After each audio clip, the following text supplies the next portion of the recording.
geobarreira química. Essa apresentação vai ser feita pelos profissionais da Embrapol. A apresentação será feita pelo Pedro Souza e vai contar com o apoio do José Jerônimo, que é um grande prazer tê-los aqui conosco, né? Uma das primeiras apresentações da Embrapol conosco, a participação em feiras, em outros eventos sempre, mas como palestra aí um trabalho, né, que nós fomos fazendo. Então, gostaria de convidá-los para vir aí na ordem que vocês quiserem. Então, tá bom. Fiquem à vontade, viu? Ok, obrigado. Uma boa tarde.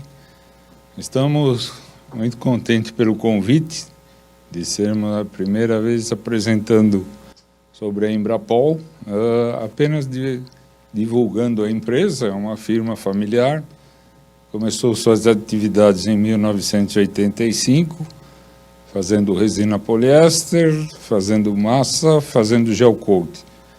Seguimos todo esse tempo e sempre tentando atender o melhor possível os nossos clientes. Muito obrigado. Vou passar para o Pedrinho, que vai fazer a apresentação dele. Deixa eu te remover a máscara. É um prazer, em nome da Embrapol, estar presente nessa apresentação. É uma honra para nós. E como o Jerônimo fez, né, o Jerônimo esteve aqui fazendo a apresentação da empresa, uma empresa de origem familiar. A nossa identidade, nós temos alguns produtos, como vocês podem observar aí. A nossa marca Embrapol, né, tem o Gel Coat, a linha de catalisadores, pastas. Então, hoje nós vamos falar um pouquinho sobre barreira química. Como vocês podem ver, o Jerônimo, né, José Antônio Jerônimo, Pedro, que sou eu. E nós vamos falar um pouquinho de barreira química. O foco vai ser voltado para abaixo e acima da linha de água. O que isso quer dizer? Quando a gente tem um produto, ele visa duas situações. Uma é a questão do blistering e outra a questão do aspecto cosmético da peça. Nós focamos na linha náutica porque pode ser aplicado para outras finalidades também. Mas nós vamos estar focando hoje na linha náutica. Abaixo da linha d'água, ela reduz a formação do blister ou osmose, como é conhecido, né? E acima da linha d'água, ela elimina o mapeamento, a distorção, melhorando expressivamente o aspecto do casco e de outras peças. E, globalmente, ela melhora o ciclo de produção. Se vocês podem observar, nesse slide aí, a gente tem um corte da linha d'água. O que nós vendemos, né, o que o nosso cliente compra, na realidade, ele compra a questão cosmética. Nós, como químico, como os formuladores, a nossa obrigação é observar um pouco mais além disso. A gente tem que observar a questão química da peça. E se vocês observarem o corte do casco ali embaixo, se vocês olharem abaixo da linha d'água, tem a formação dessas bolhas que a gente chama de blistering, né? É isso que é indesejável. Esse problema ele vai ocorrer um dia, porém, se a gente utilizar um sistema adequado, vai minimizar bastante esse problema, esse impacto da formação dessa bolha. E qual que é o método que a gente utiliza para redução do blistering e melhoria do aspecto superficial? Nós temos duas condições. A primeira é uma com gel coat, um skin coat laminado com uma resina éster vinílica e o laminado principal, que é um laminado convencional. Aí fica a critério do cliente. O segundo caso, a gente tem um gel coat, o gel barreira e o laminado principal. Então, nós vamos ver aqui mais adiante que o que acontece, né, entre o gel, entre as duas situações que eu havia comentado. No primeiro, nós temos o gel, um skin coat, que pode ter falha de laminação, que vocês podem ver que tem umas falhinhas. A água entra e aloja nesse local, propiciando a formação de blistering. No segundo caso, o gel, como ele é uma membrana semipermeável, a água entra, encontra uma barreira química, que é em vermelho que vocês estão vendo, ela sai e ela melhora a vida útil do casco. Existem algumas coisas também que nós podemos fazer para simular esse teste em laboratório, né?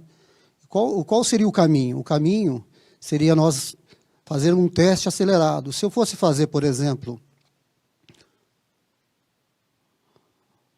um teste em laboratório, o que nós estaríamos vendo? Estaríamos vendo essa molécula. Aquele CH3 ali, essa ligação é protegida pelo grupo metila. Aí eu tenho a baixa absorção de água e a estrutura resistente à hidrólise. É isso que nós vamos ver. Nós, os químicos, visualizamos isso. A pessoa que compra o material não vê isso, mas ela vê o resultado final. A resistência da formação do blister em compósito manufaturado com barreiras químicas reforça, para vocês terem uma ideia, a comparação do desempenho de 3 anos. De 3 anos, uma avaliação do teste ANSI. Esse teste, no Brasil, normalmente algumas empresas usam, né? Mas a maioria usa um teste chamado Turtle Box, que faz a 65 graus. Que aí você teria que colocar uns 40 dias em teste. E o que é bacana desse teste ANSI? Ela foi adaptada para a nossa realidade do composites e ela nos dá, eu posso fazer ela em temperatura ambiente, foi simulado a 38 graus ou 100 Fahrenheit, né? E foi feito também a 100 graus.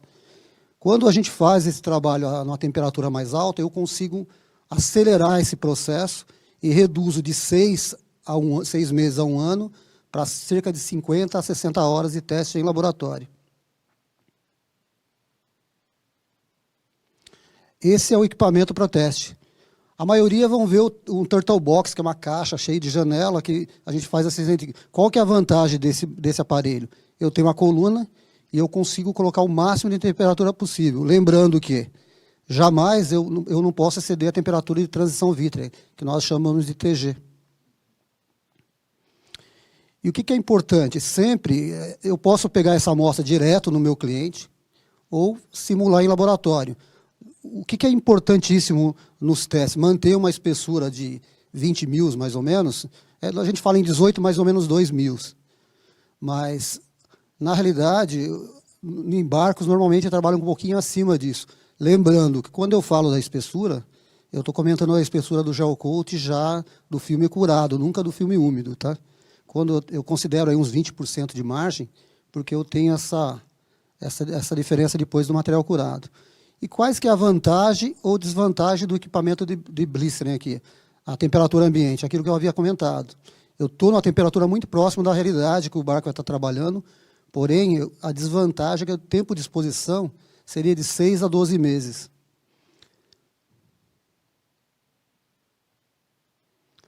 Essa é uma tabela, como que a gente classifica depois a questão da análise de blistering. O que seria o ideal? Eu ter 0 de blistering, ou 0 de formação de bolhas. De 2 a 4, são milímetros aí, tá? De 2 a 4, e a gente avalia de 6 a 8, de 8 a 10. O ideal, quanto menor, melhor. Ou quanto mais próximo de 0, melhor, para ser correto.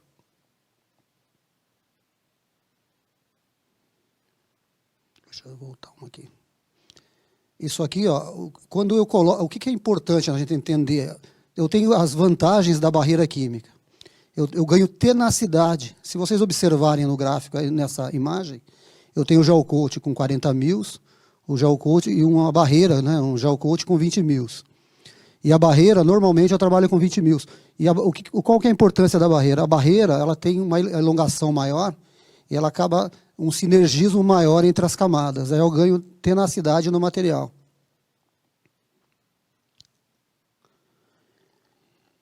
Por que a gente falou tudo isso? Eu falei lá da questão cosmética da peça. Então, a gente tem que, quando eu vou pegar um material, quem compra o nosso produto, quando eu falo nosso produto, é o produto final. Seria um barco, uma peça. Eles compram a questão... Quem compra o que vê, né? O que olha, o que os olhos mostram. Mas, por trás disso, a gente tem que entender qual o mecanismo para que isso ocorra. Tá? E o gel barreira, ele nos dá essa propriedade. E quando eu entro com o gel barreira por trás do gel convencional, porque quando a gente aplica o gel, o primeiro que vem é o gel náutico, depois vem o barreira e depois os laminados, correto? Então, quando eu entro com o gel barreira, ele nos propicia melhora na questão cosmética. E normalmente, como que a gente faz isso? Ou visualmente, a gente pode fazer visualmente a análise desse corpo, com um grupo muito restrito de pessoas, e o ideal é que chegue mais próximo possível de um tipo automotivo, que nós estamos muito familiarizados com a questão do automóvel, por exemplo, da pintura automotiva. Então, o que nós buscamos como primordial é a pintura mais próximo possível de uma pintura automotiva. E lembrando, além de toda essa beleza que ele nos expõe, essa melhora que eu estou comentando, ele também nos propicia redução de custos de mapeamento e distorção, que nos gera retrabalho depois no produto final. E o que é importante a gente entender? Que antes de tudo isso, voltando um pouquinho para trás, a gente tem a questão do molde. O molde ele é o espelho para a peça. Não adianta nós fazermos todo esse trabalho e ter um molde de baixa qualidade. Então, todo esse conceito também de questão cosmética é válido para a questão do molde também. E depois que eu tenho um molde espelhado, quanto mais espelhado possível, né, inclusive nós fazemos em laboratório em vidros, para a gente ter o espelhamento mais pleno possível. E nós repetimos isso e depois fazemos sobre o laminado também para ver como que ele se comporta. Então, perceba, todo esse trabalho que a gente está falando, ele serve para a linha náutica, serve para a linha de moldes fechados, molde aberto, RTM, linha de transporte, serve para um todo em geral. Então, todo esse conceito, a gente está voltando aqui para uma questão cosmética da peça, mas o que nós compramos realmente é a questão de beleza, a questão de estética. E nós, como químico, nós primamos, além da questão estética, é óbvio, né? Nós primamos também pela questão da resistência, das propriedades químicas. E como a gente como eu comentei anteriormente, todo esse trabalho ele nos propicia a questão de redução de custos. Reparos de trabalho, controle de qualidade, rejeito, polimento, conserto, tudo isso é custo. Então, nas empresas, normalmente, que eu tenho visitado, de um modo geral, tanto eu quanto o Jerônimo, o que a empresa busca? Ela busca a redução de custo. E, às vezes, qual que é a primeira imagem que tem quando a gente propõe, não um produto novo, que é um produto antigo, já uma ideia, né? A gente está trabalhando nessa ideia. Eles entendem que isso é um custo, não é, é um benefício. Então, a gente tem que avaliar o custo-benefício e o que nós queremos para o nosso produto final e qual o público-alvo que a gente quer atingir também. Então, se a gente pensar na questão de qualidade, de redução de custo, mão de obra, quanto custa isso para nós no final? Então, às vezes é melhor, às vezes a gente tem um trabalho com a barreira, ou um skin coat, que já o skin coat geralmente já fazem, né? Mas a barreira, por exemplo, ela é muito mais rápido e muito mais otimizado, por exemplo, do que um skin coat. Lembrando que sempre filme curado sobre filme curado. Eu não posso trabalhar com um gel barreira, por exemplo, um filme úmido sobre úmido, porque eles fundiriam, tá?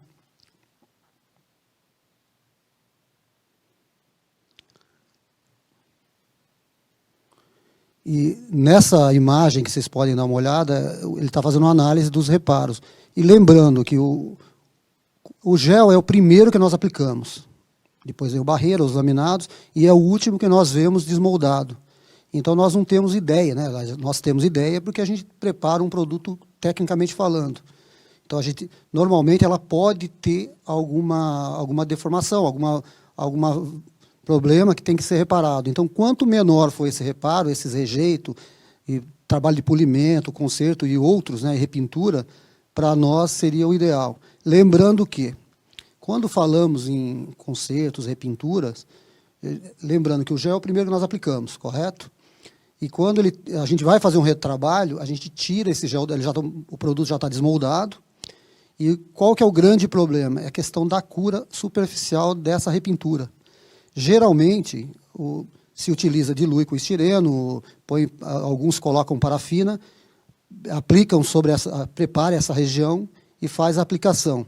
Porém, aí dá uma goma, que eles passam um solvente, que eles chamam de redutor, geralmente, e esse redutor, o que nada mais é que um thinner.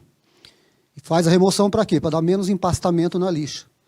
E nós desenvolvemos um produto, que está na linha do 10.000 nosso, que é um Embracoat também, que é um clear na realidade. Esse material, ele potencializa a questão da cura na repintura. Esse material, qual que é o fundamento dele? Reduzir a viscosidade e acelerarmos o processo de cura, para evitarmos essa questão da pegajosidade e ter a necessidade de usar o redutor. Como eu havia comentado, a beleza está no olhar do observador, mas jamais devemos deixar de ressalvar, considerar a expectativa do nosso cliente.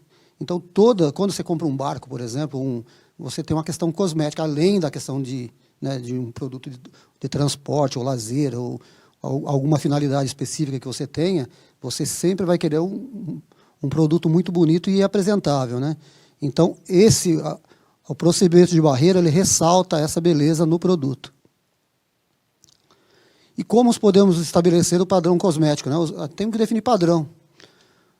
O que eu havia comentado lá atrás? Que o ideal é ter um inspetor ou um pequeno grupo, porque a questão de estética, a questão de beleza, cor, por exemplo, é muito subjetivo. Então, eu não posso expor isso a um grande grupo, porque teremos problema. E criar padrões de referência para nós. Ou ainda, definir alguns equipamentos. Tem um medidor, o Eviscan, que ele ajuda, auxilia nisso e auxilia muito. Que aí ele faz por comprimento de ondas, né? Normalmente, quem tem esse aparelho é a BIC. E a BIC Instruments lá, eles têm esse aparelho, mas normalmente, a maioria dos casos, é tudo feito visual. E o que é importante? Quando você for fazer uma inspeção, que o lugar esteja muito bem iluminado também, porque aí pode nos condicionar a erros de inspeção ou de avaliação, né? E como eu falei, a questão cosmética, a gente pode definir, poderia enumerar vários itens aqui como problemas, né? O que nós separamos, classificamos, vamos dizer, em 2 grandes grupos aqui: distorções menores, de menores portes, com dimensões de 0,5 milímetros, e distorções de maiores porte, acima de 0,5 milímetros. Para que isso? É para facilitar o nosso trabalho de inspecionar. Se vocês olharem aí, vocês podem ver, tem essa figura aí, tem um monte, infinidade de defeito, né? Então, tem casca de laranja, tem marcação de fibra, tem afloramento de fibra. Então, é isso que não deve ocorrer. Quando isso ocorre, gera o retrabalho. E o retrabalho é um custo que, normalmente, ele não está... Ele nos gera, além de gerar custo, ele nos gera um transtorno no prazo, no prazo de entrega dos produtos, e além de aquilo que eu havia comentado, né? Além de nos gerar um problema muito sério, que é a questão da resistência química dessa pintura.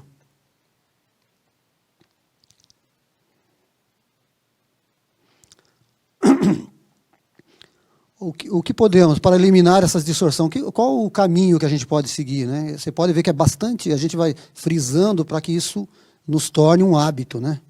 Para a distorção, gel coat, usar o barreira ester vinílico, né? Ou ainda, eu posso usar um skin coat, uma aplicação num spray, ou manual, mas normalmente se faz com spray, com Roven normal. Usar os reforços especiais e umas espumas sintéticas. Qual que é a vantagem e desvantagem entre ter um skin coat e um gel barreira ester vinílico? Tudo que a gente tem buscado e minha opinião em particular, né? A grande dificuldade, que não está retratado aí, a grande barreira que nós encontramos na utilização desse material é a questão de ter 2 equipamentos para pintura. Às vezes ele não quer disponibilizar. Como normalmente a gente disponibiliza um gel barreira em cores diferentes do substrato, aí entende-se que tem que parar, eles entendem que é custo, mas não é. Se a gente avaliar o tempo de trabalho entre a aplicação do gel e o skin coat, entre cura e tudo, no final a gente ganharia. E a grande vantagem da barreira é a facilidade do item do tempo de gel, que eu havia comentado, manter uma elevada tenacidade, ela absorve muito mais. Quando esse material está trabalhando, por exemplo, você tem um barco, ele nunca está estático, ele sempre tem não está parado, ele tem um movimento. Esse movimento, essas torções, o gel barreira, ele absorve muito mais. Até devido à sua característica de elongação. Então, a gente ganha muitas propriedades nessa aplicação. A gente tem a proteção para a questão do blistering e a questão cosmética da peça, que a gente fala superfície quase perfeita. Por que quase perfeita? Porque a questão da superfície, eu estou muito vinculado à questão da qualidade do molde também a ser aplicado. E se eu optar, por exemplo, por um skin coat ester vinílico? Ela tem uma excelente umectação nas fibras, mantém uma excelente tenacidade também, e até o seu ponto de ruptura. E eu diria para vocês que, tirando barreira, ele seria a segunda melhor opção, que hoje é o que o pessoal utiliza em geral. Eu tenho algumas outras aplicações que é para a linha náutica, que eles utilizam a barreira à base de uma ISO NPG. Funciona, mas o ideal seria uma ester vinílica. Aqui é para vocês terem uma ideia de como que a gente observa, né, o que o nosso olho está vendo, né? Olha o gel barreira protegendo para nós, aqueles print through, todas aquelas marcações de fibra, ela protege a contração do laminado, né, que existe uma contração. Às vezes existe uma opção de uma resina de baixa contração, porém, mesmo com essa contração, ela marca alguma coisa, e essa contração é o que a gente vê, os defeitos. Então, o que nós queremos ver? A superfície o mais lisa possível, né? Naquela cor desejada, na cor que a gente combinou com o nosso cliente. Esse é o aparelho, né? Eu já até coloco a referência, é um da Bic Gardner. Então, se vocês entrarem no catálogo deles, até os amigos nossos que vendem isso, eu acho que é uma ferramenta legal. Por que é uma ferramenta bacana? Porque a gente para de falar, a ideia é a visão do técnico que vende o gel, ou é a visão do técnico que está reprovando o material. Então, aí você padroniza. A padronização em todos os processos é fundamental. Quando a gente discute em cima de padronizações, aí não tem a opinião do Pedro, do Jerônimo, então a gente está falando em cima de números, né, que seria o ideal, né?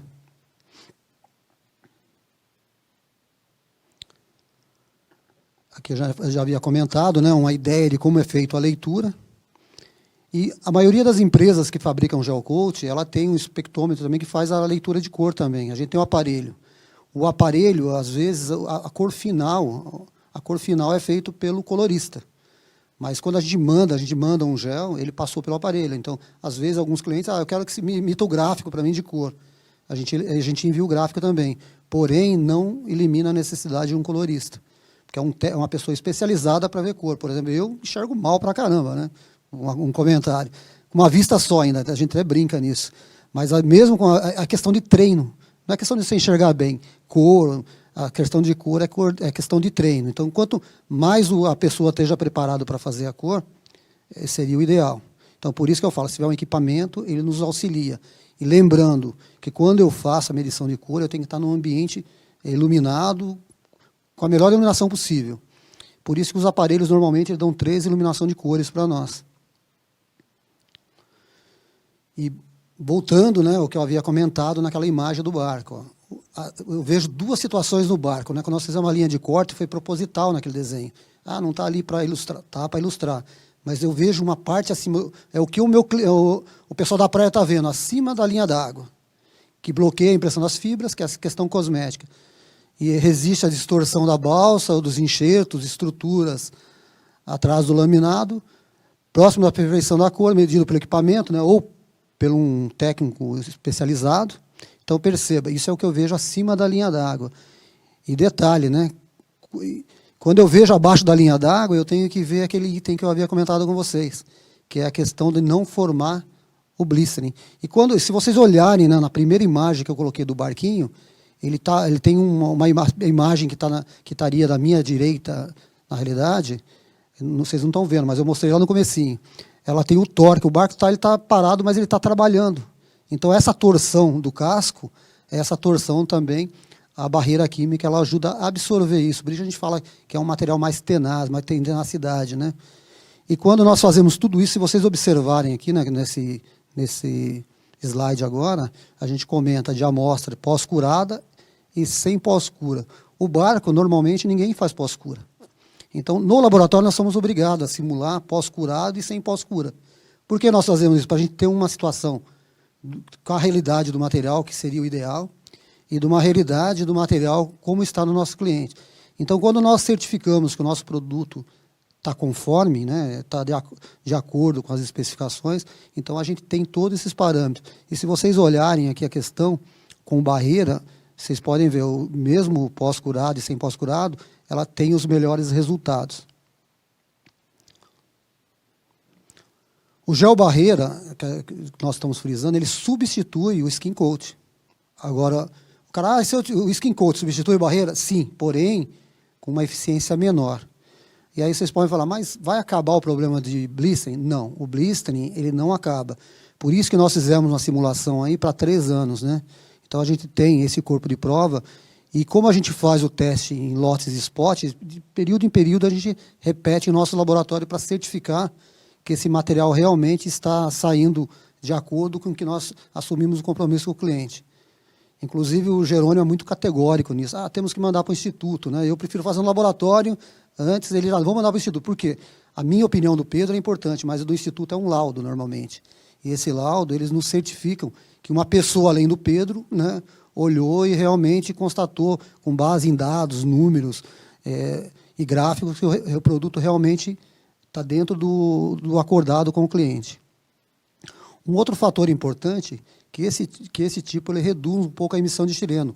Lembrando que a emissão de estireno ela está muito vinculado ao tipo de aplicação. Se eu fizer com uma geocoateadeira, antigamente tinha Flowmeter, aquelas mais antigas, depois veio a LS, a Patriot, vieram as FITs da vida, elas sofreram evoluções. Tem catálise interna, catálise externas. Esses equipamentos, por exemplo, eles nos dá o de catálise interna, por exemplo, ele nos dá uma questão, melhora o ambiente. Então, tudo isso tem que ser avaliado. Porque quando a gente fala redução de emissão de estireno, eu estou falando na fase estacionária, não na fase dinâmica. A fase dinâmica seria isso que eu estou falando, que é de atomização. Então, há que entender que esse sinergismo que existe entre os equipamentos, a gente tem que entender qual fase que eu estou avaliando. Você fala, não, mas, Pedro, tem cheiro de estireno. Sempre vai ter cheiro de estireno. Porque estireno é uma parte constituinte do nosso material. Cerca numa resina 40%, num gel 35%, então eu não tenho como fugir disso. Porém, tenho como reduzir a emissão de estireno dependendo do tipo de aplicação. Outro ponto fundamental é a questão do catalisador. Não adianta eu falar tudo isso para vocês de barreira, falar desses conceitos todos, se a gente não trabalhar com um catalisador de boa qualidade e com os níveis recomendados pelo fabricante. O que nós recomendamos? Para uma éster vinílica, 1,2 mínimo, 2,5 máximo. Para um gel ISO NPG, entre 1,2% e 3% de catalisador, dependendo da temperatura ambiente. Tem algumas temperaturas que nós não recomendamos trabalho. Se você trabalhar, está 40 graus, Pedro, o que eu faço hoje? Se fosse um tempo atrás, você vai ter que parar a produção. Então, nós adaptamos algumas coisas ou relocamos o horário de trabalho. Porque, percebam, tudo isso que a gente está falando, ela tem validade se a gente tiver padronizado. Então, perceba que eu estou batendo no termo padronização, catalisação, equipamento, fibras de vidro, gel coating. Então, não se trabalha um material só. Quando eu falo, o meu resultado depende do molde, depende da satisfação do seu colaborador. Então, a gente tem N fatores que nos levam, né, a um resultado final. Perceba ainda que, se fizermos tudo isso, Pedro, pode ser que eu não tenha problema? Pode ser que venha a ter. Mas a gente consegue mensurar isso. E, às vezes, o que acontece? A gente faz uma visita em loco, dá uma avaliada, verifica o que pode ser feito, e, às vezes, a gente até sugere alguns processos. Lembrando que o maior especialista do seu produto é você mesmo. Como eu havia comentado, né, eu aplico o gel, se vocês olharem por baixo, tem um gel branco. E por cima tem um gel barreira. Então, eu aplico primeiro o gel convencional, o gel barreira, obedecendo a camada 20 mils, e depois eu venho com o laminado.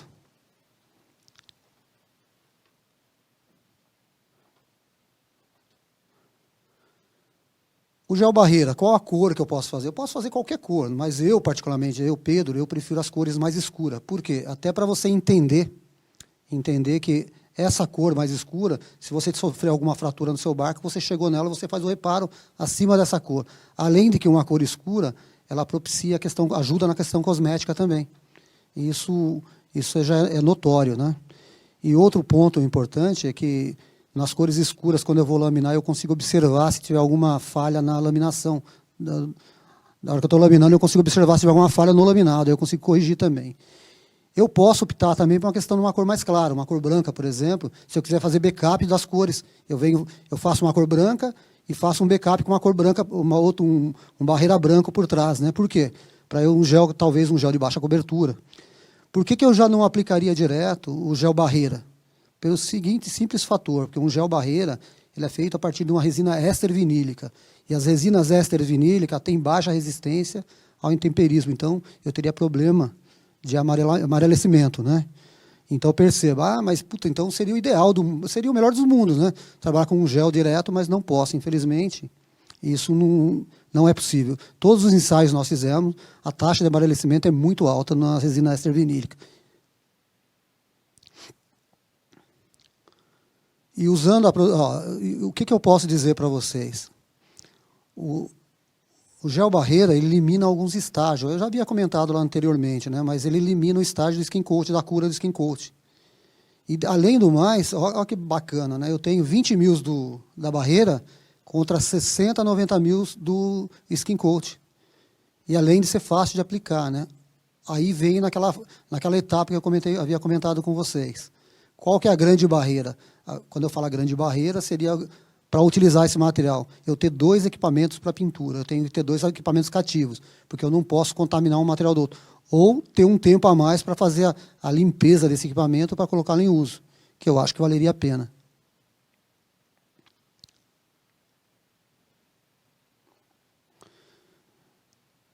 Terminou. Eu gostaria de agradecer, Simone, pela essa oportunidade da gente aqui. O Jerônimo pelo meu suporte, que o Jerônimo me dá uma força aqui para mim, fica me administrando meu tempo também. Mas obrigado. Não, tá ótimo. Então tá bom, temos umas perguntas, tá? Como vocês avaliam o uso do geobarreira no mercado náutico brasileiro? É eficiente? Com certeza, é eficiente. Eu acho que a eficiência dele está em tudo aquilo que nós falamos, né? Está na questão de camadas mais finas, ganho de processo, de questão de tenacidade do material, a questão também... Outra questão é a gente tem que quebrar alguns paradigmas, né? Não adianta eu falar assim, é fácil de utilizar. Porém, o fabricante de barco ele tem que quebrar um paradigma e tentar também abrir a cabeça dele para entender o que eu quero ter de ganho no meu material, o que eu preciso para o meu produto. Eu preciso de questão cosmética. Está satisfatória a questão cosmética da minha peça hoje? Se tiver, eu até falo, perfeito, mas o ideal é a gente ir evoluindo, né? Nós evoluímos. Tanto eu, quanto o Jerônimo, quanto outras pessoas do mercado, a gente vem batendo nessa tecla há muitos anos. Então, eu conheci o Jerônimo, eu era criancinha ainda, né? Brincadeiras à parte, né? Mas o que é legal a gente ver? A gente está batendo nessa tecla, é uma briga que a gente tem feito. Quando eu falo briga, no bom sentido, né? Vamos dizer assim, uma troca de informação. A gente tem alguns amigos fabricantes de barco. Existe a resistência por questão de ser 2 equipamentos. Mas que é eficaz, não tenho dúvida nenhuma. Tá. Então, uma pergunta qual a porcentagem do mercado brasileiro náutico que já utiliza o geobarreira? Hoje, 99% utiliza o Skin Coat ainda. Então, mesmo sendo um produto antigo, né, vamos dizer assim, uma ideia antiga, a gente tem uma resistência muito grande. Hoje, por incrível que pareça, quem utiliza o barreira extravinílico é o pessoal de banheira. Porque quando você está com a sua esposa na banheira, você quer um negócio bonito, né? Eu acho que a gente deveria pensar o mesmo para o barco, né? Então, perceba, o pessoal de banheira, que tem um valor agregado talvez muito menor, tem essa preocupação. Eles têm 2 preocupações. Quando o pessoal que faz com gel coat, eles usam barreira extravinílico ou utilizam o acrílico. Eles estão sempre preocupados com a questão cosmética. Então, eu diria que o pessoal de banheiras estaria hoje usando muito mais do que o pessoal da linha náutica. Ok. E a última pergunta, por causa do horário, nós temos mais algumas. Qual o custo de se ter os 2 equipamentos? Eu diria que nenhum, na minha opinião. Se você tem 2 máquinas, normalmente você tem 2 máquinas, você tem uma de backup na sua fábrica, normalmente. O grande paradigma é a gente tirar essa ideia de que é um trabalho extra. Na realidade, a gente não tem um trabalho a mais.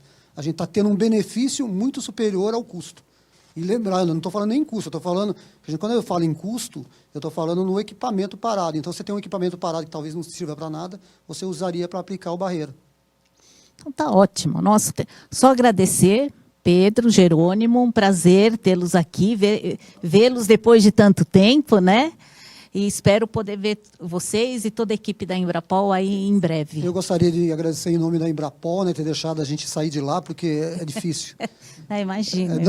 É difícil, porque eu moro do outro lado da cidade, Jerônimo do outro, e nós já desligamos o telefone. A gente pede desculpa aí, porque a gente chegou um pouco antes também para entender. Tá ótimo, eu achei que não daria tempo, porque o assunto é muito extenso, na realidade. A gente fez um resumo. Se alguém tiver depois alguma pergunta em particular, pode nos fazer no privado. A gente encaminha. Tanto para mim quanto para o Jerônimo. Vai estar em boas mãos na mão do Jerônimo. Então, eu sei que o Jerônimo é mais crítico do que eu ainda. Isso é muito verdade. Então, olha, agradeço, obrigado. Muito obrigada, viu?